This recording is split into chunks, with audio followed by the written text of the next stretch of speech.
Dans sa première épître aux Corinthiens, l'apôtre emploie des mots tels que ceci. Tel est le terrestre, tels sont aussi les terrestres. Et tel est le céleste, tels sont aussi les célestes. 1 Corinthiens 15, 48. Tel est le céleste. C'est là quelque chose d'établi, quelque chose est établi comme céleste. Puis, nous avons la dernière partie de la phrase. Tels sont aussi les célestes. Cela parle de conformité à quelque chose qui est céleste. Eh bien, cet héritage, ce caractère céleste, qu'est-ce que c'est? Quel est l'objectif de Dieu en créant son univers et spécialement en créant l'homme? Ce n'est rien de moins que le rayonnement de sa propre gloire comme dans sa nature même.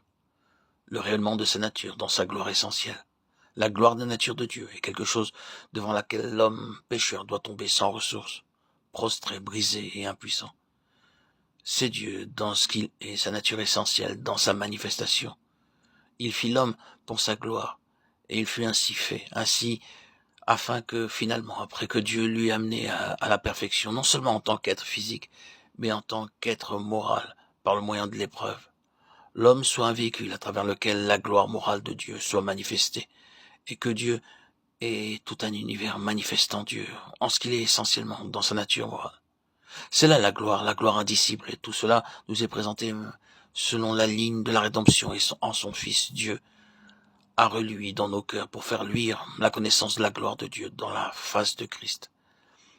Débarrassez-vous de nouveau de l'idée physique. La face signifie simplement la présentation.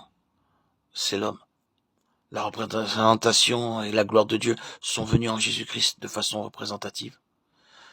De plus, Christ est dans nos cœurs et Christ en nous est l'espérance de la gloire. Quelle gloire! Que finalement le peuple dont Dieu s'est assuré la possession et qu'il a conformé à l'image de son Fils soit au centre de cet univers. Ce que le soleil est présentement dans les cieux. Le centre même est la plénitude du rayonnement de la gloire morale de Dieu. Imaginez un univers comme celui-là, et plus encore, comme en face du monde dans lequel nous vivons présentement. C'est là ce que doit être la fin. À lui soit la gloire dans l'Église et en Jésus-Christ dans toutes les générations au siècle des siècles.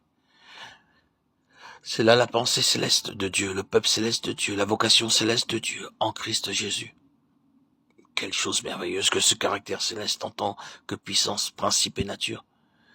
Et il nous est donné les plus grandes et les plus précieuses promesses, afin que par elles nous devenions participants de la nature divine. Bien entendu, c'est exactement là où Satan s'est introduit, avec toutes les erreurs qu'il a propagées, simplement en vue de transformer cette chose. Les erreurs de Satan ont toujours porté sur cette question, même de la révélation, la manifestation de la nature de Dieu dans l'homme. D'une part, Satan s'est emparé de la question de la personne du Seigneur Jésus lui-même, et par ses erreurs, la filialité divine a été rendue autre que ce qu'elle est, moindre que ce qu'elle est. D'autre part, l'erreur sœur est que l'homme est divin de façon inhérente. Le but de l'évolution est la déification de l'humanité, le divin dans l'homme. Oh, pauvre philosophie aujourd'hui. Toutefois, laissons cela. Vous voyez toutes les erreurs que Satan a introduites concernant cette chose même. Mais je passe au large de ces écueils quand je parle de la nature de Dieu manifestée dans l'homme. Ce sera en Jésus-Christ dans l'homme. Ce sera dans la mesure où nous sommes conformés à l'image du Fils de Dieu. Ce sera une gloire morale, non pas la gloire de la divinité. Nous ne serons jamais Dieu, ni déifiés, non. La déité demeurera quelque chose en elle-même. La divinité sera jamais infiniment à part de la création. Mais la gloire morale, la nature morale de Dieu en Christ, va resplendir dans l'Église à travers tous les âges au siècle des siècles. Donc, c'est là le caractère céleste, la position à laquelle nous sommes amenés moralement et spirituellement, par le moyen d'une juste et adéquate appropriation de la justice de Dieu par la foi. C'est une position terrible, et Satan sait ce que sera la finalité de tout cela. Le but de Dieu, quand il sera atteint, est un univers absolument purgé de toute la corruption de Satan, et donc de tout son pouvoir, et un univers rayonnant de toutes parts de la gloire de Dieu.